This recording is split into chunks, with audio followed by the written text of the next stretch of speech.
మహావీరుడైన జనక మహారాజు ఇట్లు పలికిన పిమ్మట విశ్వామిత్ర మహాముని వశిష్ఠ మహర్షి సమక్షమున ఆ ప్రభువుతో ఇట్లనెను. ఇక్ష్వాకు విదేహ మహారాజుల యొక్క వంశములు రెండునూ సాటిలేనివి. వాటి వైభవములు వర్ణింపనలవి కానివి. ఆ వంశజులతో సరితూగగల రాజ్యనుడెవ్వడునూ లేడు. ఓ రాజా, ఈ రెండు వంశముల మధ్య ఏర్పడనున్న వైవాహిక బంధములు అన్ని విధములుగా పరస్పరము తగియున్నవి. రూపలావణ్య వైభవముల యందును సీతారాములు, ఊర్మిళా లక్ష్మణులు ఒకరికొకరు తగినవారు. ఓ నరేంద్ర, నేనొక మాట చెప్పదలిచితిని, ఆలకింపుడు. ఓ రాజా, నీ తమ్ముడైన ఈ కుశధ్వజుడు మిక్కిలి ధర్మపరాయణుడు. ఈ ధర్మాత్ముని కుమార్తెలిద్దరునూ మాండవీశ్రుత కీర్తులు, నిరుపమాన సౌందర్యవతులు. ఓ నరోత్తమ, ఆ కన్యలిరువురను భరతకుమారునకు ధీశాలి అయిన శత్రుఘ్నునకు ఇచ్చి వివాహం జరిపించుటకు అభిలషించుచున్నాము.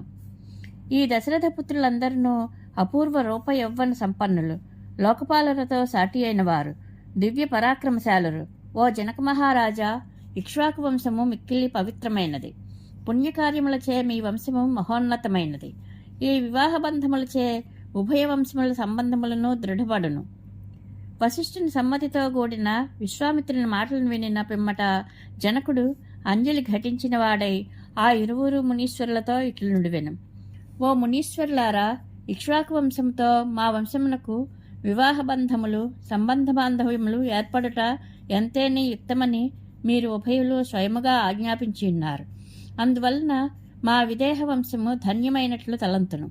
అట్లే కానిండు, మీకు పుణ్యముండును. కుశధ్వజుని యొక్క ఈ ఇరువురు కుమార్తెలు మాండవీశ్రుత కీర్తులు భరత శత్రుఘ్నులకు పత్నులగుదురుగాక.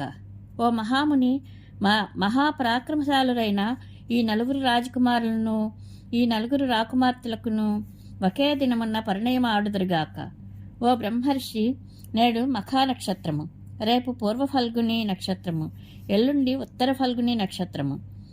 సంతానప్రదులైన భగప్రజాపతి ఉత్తర నక్షత్రమునందున్నప్పుడు వివాహం జరుపుట ప్రశస్తమని పండితులు పేర్కొన్నారు. ఇట్లు మృదుమధురముగా పలికి జనక మహారాజు వినమ్రుడై దోషలొగ్గి ఆ మునివరులతో మరలా ఇట్లు నుడివెను. నాకు కన్యాదాన ఫలము లభించుటకు అనువుగా మహోపకారమునర్చితిరి. ఎల్లప్పుడూ నేను మీకు అంతేవాసిని. ఓ మునీశ్వరులారా, ఈ ఉన్నతాసనములను అలంకరింపుడు. మీరు మా మిథిలానగరమును దశరథుని అయోధ్యను వలె భావింపుడు. మిథిలానగరముపై మీకు సర్వాధికారములను కలవు. ఇందేమాత్రమూ సందేహము లేదు. సముచితముగా ఆజ్ఞాపింపుడు. విదేహ ప్రభు అయిన జనకుడు ఇట్లు వచింపగా రఘువంశ ప్రభు అయిన దశరథుడు మిక్కిలి సంతుష్టుడై ఆయనతో ఇట్లు నుడివెను. మిథిలానగర ప్రభువులైన మీ ఇద్దరు సోదరులు మహాసద్గుణ సంపన్నులు. మీరు ఋషీశ్వరులను, రాజులను అతిథి సత్కారములతో చక్కగా గౌరవించితిరి. మీకు పెక్కు శుభములు కలుగును. నేను మా విడిదికి చేరెదను. నాంది దేవతా ఆహ్వానములు మొదలగు వివాహ ప్రారంభ శుభకార్యములను నిర్వర్తించెదను. అంతటా వాసిగాంచిన దశరథ మహారాజు జనక మహారాజును వీడ్కొని వశిష్ఠ విశ్వామిత్ర మహర్షులతో కూడి తన విడిదికి వెళ్ళెను. దశరథుడు తన నివాసమునకు చేరి విధి విధానముగా నాందీ కార్యక్రమములను ఆచరించెను. ప్రాతకాలమున లేచి సకాలంలో గోదానపూర్వక సమావర్తన కార్యక్రమమును నిర్వర్తించెను. ఆ సందర్భమును పురస్కరించుకుని దశరథుడు తన ఒక్కొక్క కుమారుని పేరుతో 1,00,000 గోవులను ధర్మమును అనుసరించి బ్రాహ్మణోత్తములకు దానము చేసెను. పుత్రప్రేమ గలవాడును నరేంద్రుడును అయిన దశరథుడు బంగారు కొమ్ములు గలవియు, సమృద్ధిగా పాలను ఇచ్చినవియు, దూడలు గలవియు అగు 4,00,000 గోవులను, పాలన పితుకుటకు ఉపయోగపడు కంచుపాత్రలను, ఇంకను పుష్కలముగా ధనమును, ఇతర వస్తువులను పుత్రుల సమావర్తన కార్య సమయమున బ్రాహ్మణులకు దానము చేసెను.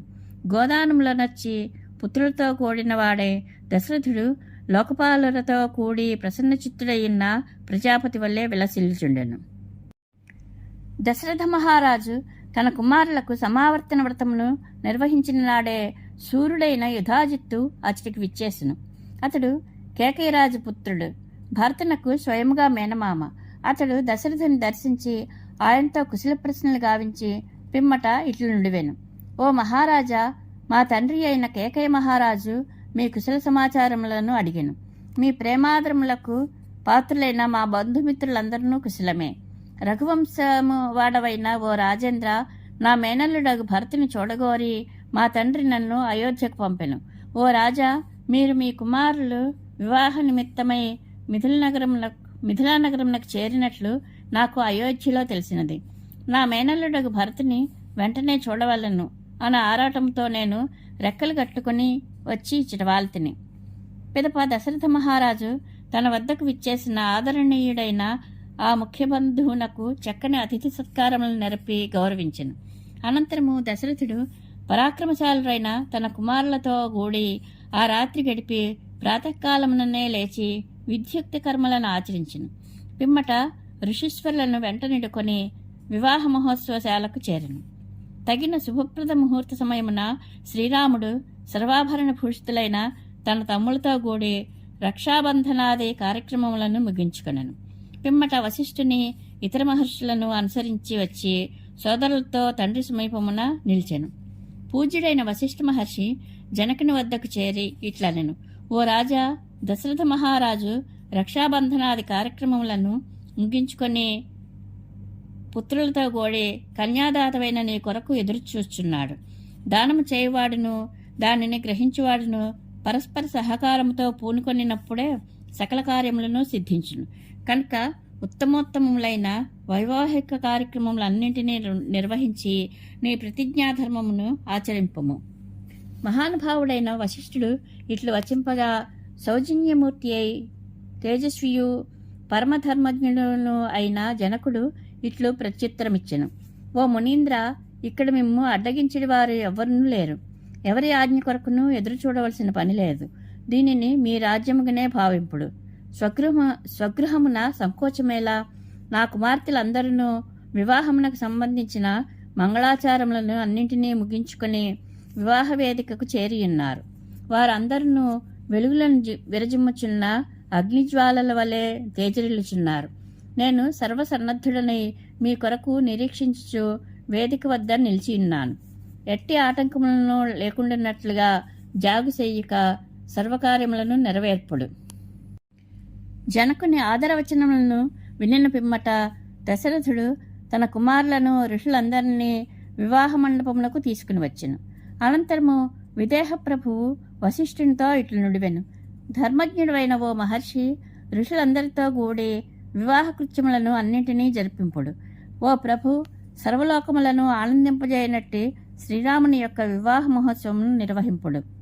పూజ్యుడైన వశిష్ఠ మహర్షి జనకుని ప్రార్థనను ఆమోదించి పరమధార్మికులైన విశ్వామిత్రుని శతానందుని తోడుగా చేసుకుని వివాహ మండపం మధ్య విద్యుక్తముగా వేదికను నిర్మించెను.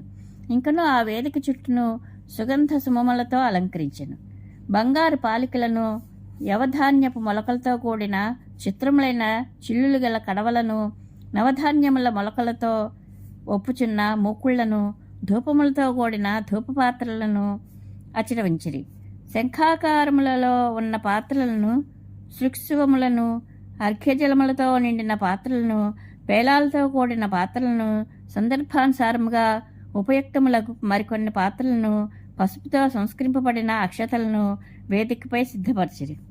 విద్యుక్తముగా మంత్రములను పఠించుచు సమానములకు దర్భలను వేదికపై పరిచిరి. శాస్త్రోక్తముగా మంత్రపూర్వకముగా అగ్నిని తీసుకొని రాగా పూజ్యుడును మహాతేజస్వియు అయిన వశిష్ఠ మహర్షి ఆ అగ్నిని వేల్చెను.